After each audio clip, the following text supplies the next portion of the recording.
जनेऊ the secret thread सनातन धर्म में कहें फिर भारतीय उपमहाद्वीप के इतिहास में वैदिक काल से जो है जनेऊ जो है पवित्रता का प्रतीक माना जाता रहा है। अभी के समय में आप सिचुएशन में देखते हैं वर्तमान काल में तो जनेऊ जो है केवल जो है कुछ जातियों तक, अर्थात अगर ज़्यादातर भाषा में कहें, अगर सिंपल भाषा में आपको मैं समझाऊँ तो ब्राह्मणों तक ही सीमित हो गया है। अर्थात ब्राह्मिकल पेट्रियार्की का एक चिन्ह बना दिया गया है जनेऊ को। अर्थात आप जनेऊ धारण करते हैं अर्थात आप जो है बाह्य आडंबरों का, पाखंड का और रूढ़िवादी सोच के प्रतीकात्मक स्वरूप है, क्योंकि जनेऊ को तो एक पाखंड का ही रूप मान लिया गया है। धागे के जो समूह जो कि उपनयन संस्कार के रूप में आपको जाने जाते हैं, अर्थात सनातन धर्म में जो 16 संस्कार होते हैं मानव जीवन में पूरा, जिसमें से एक महत्वपूर्ण संस्कार होता है उपनयन संस्कार, जिसको हम यज्ञोपवीत संस्कार भी कहते हैं, जिसको अगर आप माने तो कहा जाता है कि आपके आधे विवाह के तौर पर जो है इसको लिया जाता है। अर्थात आपका आधा विवाह तो इसी प्रकार संपन्न हो जाता है, क्योंकि इसमें जो है आपके पूरे संस्कार जो विवाह में होते हैं, जो नियमों का पालन किया जाता है विवाह में, इसी प्रकार से इसमें भी आपके मंडप लगाए जाते हैं, तेल हल्दी वगैरह जितने भी रस्म होते हैं, पूजा पाठ की विधियां सभी को इसमें संपन्न किया जाता है। केवल आपके जो वामांगी अर्थात आपकी अर्धांगिनी का जो है बस इसमें जो छूटता है, बाकी सब तो इसमें संस्कार आपके कर दिए जाते हैं। अर्थात उपनयन संस्कार हमारे 16 संस्कारों में से एक महत्वपूर्ण संस्कार। अगर हम बात करें उपनयन संस्कार की तो यज्ञोपवीत संस्कार कराने वाले को जो है पिता तुल्य कहा गया है। इसका उदाहरण मैं आपको एक श्लोक बोल के समझाता हूँ, जहाँ श्लोक कुछ इस प्रकार से है कि अन्नदाता भयदाता विद्यादाता तहवचा चरिता चोपनेता चा पंचायत पितर स्मृता। अर्थात अन्न देने वाला, भय से बचाने वाला, विद्या देने वाला और जन्म देने वाला, इसके अलावा यज्ञोपवीत संस्कार कराने वाला, ये जो है पांचों के पांचों पिता तुल्य कहे गए। अर्थात उसमें से यज्ञोपवीत संस्कार आपका जो कराता है वो भी आपके पिता तुल्य कहा जाता है। तो यज्ञोपवीत संस्कार हमारे सनातन धर्म के मूल 16 संस्कारों में से एक है और साथ ही साथ वैदिक धर्म में जो है इसको महत्वपूर्ण, आपको संपूर्ण सनातनी बनाने वाला संस्कार इसको कहा जाता था। पवित्र धागे का रहस्य, आखिर जनेऊ को जो है इतना पवित्र क्यों बनाया जाता है और आज के वर्तमान युग में केवल ये ब्राह्मणों तक या फिर जो कुछ जातियों तक सीमित होकर क्यों रख दिया गया है? क्योंकि जनेऊ को जो है आज केवल जो है ब्राह्मणिकल पैट्रियार्की का अर्थात जो है ब्राह्मण पाखंडवाद का जो है चिन्ह माना जाता है, क्योंकि ये केवल ब्राह्मणों तक सीमित होकर रह गया है। और ख़ास करके जो है आज के जातिवादी जो समाज हम देखते हैं, जहाँ पे जय भीम के नारे लगाए जाते हैं और ब्राह्मणवाद को उखाड़ के फेंक दो, मनुस्मृति को जला दो, ये सब जहाँ पे कहा जाता है, यहाँ पे अर्थात ये है बात है कि यहाँ पे कहा जाता है कि ब्राह्मणों ने अत्याचार किए दलितों पर और अन्य जातियों पर, इसी कारण से जो है आज हमें जो है ब्राह्मणों को जो है उखाड़ फेंकना चाहिए, ये कहा जाता है समाज में। तो ये कितना सही है? वैदिक काल में जो जनेऊ का क्या महत्व था और जनेऊ का इतिहास केवल ब्राह्मण से जुड़ा हुआ है या फिर सनातन धर्म में इसका कोई और भी महत्व? आइए हम इसको जानने का जो है प्रयत्न करते हैं। वैदिक काल की बात करूं आपको तो सबसे पहले एक फैक्ट की बातें कर लेते हैं। छोटी सी बात है कि गौतम बुद्ध कहते हैं कि गौतम बुद्ध के समय आते तक अर्थात 500 से जो है 400 ईसा पूर्व के आसपास के समय में, जहां पे गौतम बुद्ध कहते हैं कि यहाँ पे जो भी ब्राह्मण है वर्तमान में, अर्थात जो है 5वीं शताब्दी ईसा पूर्व के ब्राह्मण, वो जो है थोड़े वैदिक कर्म कांडों से दूर हटने लगे थे, अर्थात वो जो है पाखंडों को अपनाने लगे थे और मांस मदिरा का सेवन करने लगे थे। इसके लिए गौतम बुद्ध ये कहते हैं कि वैदिक काल के ब्राह्मणों को लेकर और उस समय के मनुष्यों को लेकर केवल 3 ही दुख व्याप्त थे समाज में, वो थे भूख, आयु और इच्छा। लेकिन इसी प्रकार जब बाह्य आडंबर बढ़ने लगे, मांस मदिरा का सेवन बढ़ने लगा, पशु बलि प्रारंभ हो गया था वैदिक काल में, उसके पूर्व वैदिक काल में, उत्तर वैदिक काल में, तब वहाँ पे जो है दुखों की संख्या आपका जो है कहाँ से आपका 3 दुखों से जो है बढ़कर कहाँ 90, 95 और अनंत दुखों तक पहुँच गई।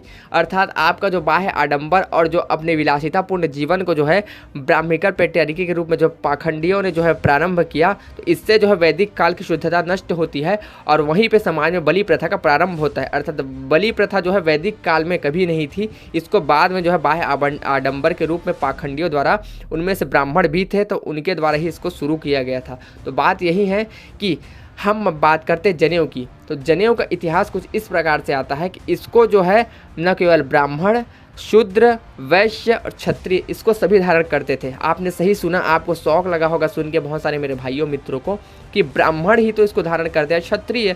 लेकिन मैं आपको बताऊं कि सनातन धर्म में जो है ब्रह्म का सिद्धांत जो आपको दिया जाता है, अर्थात जो है केवल ब्राह्मण ही जो है इसको धारण नहीं करते। ये जो आपका जनेऊ है अर्थात यज्ञोपवीत जो है, इसका धारण जो है पूरे चारों के चारों वर्णों में जो किया जाना, ये जो है ये जो है आम बात होता था, अर्थात सभी इसको जो धारण करते थे क्योंकि ये आपका सनातन धर्म का प्रतीक है। वैदिक काल में जो है आपका जो समाज था वो वर्णों के आधार पर जो है बटा हुआ था, अर्थात यदि आप चाहते तो आप शूद्र का कार्य करते हो, शूद्र आप जो है बन सकते थे। यदि आप में जो है वेद के ग्रहण करने के शिक्षा देने का कार्य है, आपको समाज को आगे बढ़ाना है, आप धर्म का कार्य कर रहे हैं, धर्म प्रचार का, तो आप ब्राह्मण बनते। अगर आप जो है देश सीमा की रक्षा कर रहे हैं, आप अपने जो है भुज बल से, अपने बाहुबल से जो है सीमा की रक्षा कर रहे हैं, देश की रक्षा कर रहे हैं, तब आप क्षत्रिय कहलाते। अर्थात वहाँ पे कोई जो है आपका जन्म आधारित वहाँ पे वर्ण व्यवस्था नहीं थी, वो जो कर्म आधारित वर्ण व्यवस्था थी। इसी प्रकार से ये चारों का जो है अर्थात चारों वर्णों का ब्राह्मण, क्षत्रिय, वैश्य, शूद्र चारों का जो यज्ञोपवीत संस्कार जो है आवश्यक था और आवश्यक होता था, सभी अवश्य तौर पे जो है कराते थे। और इसका सबूत मैं इस प्रकार देता हूँ, अकबर का बात आता है। जब अकबर ने जो है चित्तौड़गढ़ में और कई जगह उसने नरसंहार कराए थे, जहाँ वो जो है मीनारे बनाता था, लाशों की, नरमुंडों की मीनारे बनाता था जीत के पश्चात, तो वहाँ पे जो है उसके एक जो है लेखक था अबुल फजल, वो लिखता है जहाँ पे जो है उसने जो है सभी के अंग से अर्थात सभी के शरीरों से जो है नजरियों को उतरवा के एक जगह जो है मतलब उसको इकट्ठा किया, तब उसका पहाड़ जैसा जो है स्ट्रक्चर बन जाता है। तब उसका वजन तुलाया जाता है तो 300 से 400 किलो आता है। अर्थात आप सोचिए 400-500 किलो आपका वजन आ रहा है, तो केवल क्या ब्राह्मणों को उतना होगा? अगर ब्राह्मणों का ही आप मानते हैं जनेऊ संस्कार होता था, तो आप फिर मानिए फिर ब्राह्मणों ने ही सबसे ज़्यादा अपना जान लुटाया है देश के लिए। लेकिन आप नहीं मानेंगे इस चीज़ को, तो ये तो अवश्य मानेंगे ना कि मैं बता रहा हूँ कि केवल ब्राह्मणों का ही यज्ञोपवीत संस्कार नहीं होता था। ये सनातन धर्म में चारों वर्णों का समूलता से, समानता से, सभी प्रकार से जो है समानता पूर्वक व्यवहार करते हुए, गुरु शिष्य परंपरा का पालन करते हुए यज्ञोपवीत संस्कार चारों वर्णों में होता था। अर्थात सभी जो है सनातनी हिंदू, सभी सनातन धर्म का पालन करने वाले सभी आर्य जो है क्या धारण करते थे? यज्ञोपवीत अर्थात जनेऊ धारण करते थे। और ये जनेऊ का 3 लाइन है, ये आपका प्रतीक इस प्रकार से आता है। जो पहला लाइन वो प्रतीक है हमारे देवताओं का, जो कि हमारे जो देवी शक्ति प्रदान करते हैं, हमारे धर्म का मार्ग प्रदान करते हैं। दूसरा लाइन है वो हमारे पूर्वजों का है, जिन्होंने हमारे लिए अपने आप को बलिदान किया, जिन्होंने हमारे धर्म की रक्षा की, और इसी प्रकार से वो प्रेरणा देते हैं कि हम भी आगे धर्म को जो है रक्षा करें। इसी प्रकार से कहा जाता है धर्मो रक्षति रक्षिता।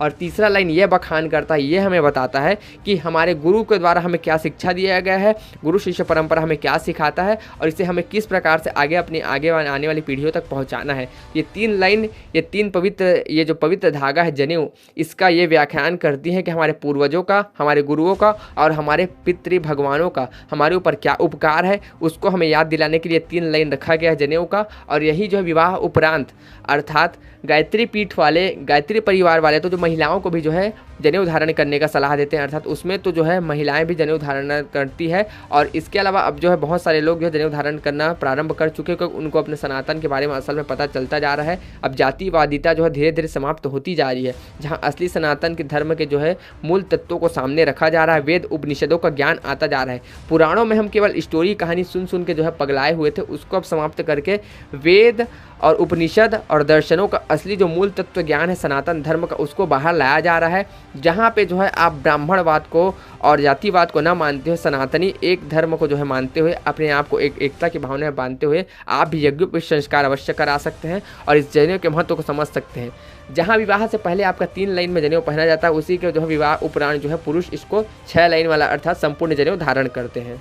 तो यही मेरा इस वीडियो को बनाने का ये जो है लक्ष्य था कि हमारे कोई मित्र या फिर भाई बंधु कहते हैं कि सनातनी में जो है केवल ब्राह्मणवाद यानी अर्थात ब्राह्मण लोग ही जनेऊ धारण करते हैं, वही वेद पाठ क्यों करते हैं। तो मेरे भाई ये जातिवाद को आपको बांटने के लिए ये सब जो है भ्रांतियाँ लोगों के द्वारा फैलाई जाती हैं, जिससे आप जातिवाद में बटे और हिंदू कभी एक ना हो पाए। असल में वेद पढ़ने का अधिकार सभी को है, यज्ञोपवीत संस्कार कराने का अधिकार सभी को है, और वो अधिकार जो कि ब्राह्मणों को प्राप्त किए गए वो सभी जो है जाति को अर्थात क्षमा चाहेंगे सभी वर्णों को प्राप्त होता है, क्योंकि आप जो है अपने कर्म पे जो है अपना भाग्य निर्मित करते हैं। अर्थात यहाँ पे जो है कर्म का सिद्धांत भगवान श्री कृष्ण भगवद गीता में दे के इसीलिए नहीं गए हैं कि आप जो जातिवादी में बटे रहे हैं, इसीलिए दे के गए हैं ताकि अपने कर्म से आप श्रेष्ठ व्यक्तित्व और श्रेष्ठ पुरुषत्व का निर्माण कर सकें और समाज के लिए, अपने जीवन के लिए, अपने देश के लिए जो है योगदान दे सके। तो यही मैं कहना चाहूँगा कि ये जो जनेऊ है ये हमारे सनातन होने का, सनातनी होने का प्रतीक है। ये कोई ब्राह्मणवाद का सूचक नहीं है या फिर ये जातिवाद का सूचक नहीं है कि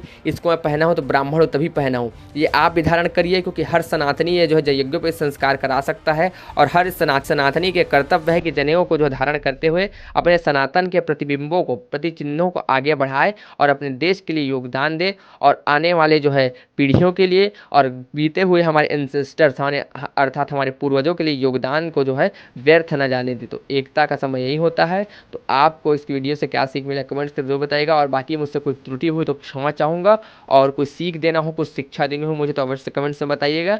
बाकी भूल चूक को क्षमा कीजिए। हमारे छोटा सा प्रयास था जनेऊ के बारे में कुछ जानकारी देने का। वीडियो देखने के लिए आपका बहुत बहुत धन्यवाद। जय श्री राम। हर हर महादेव।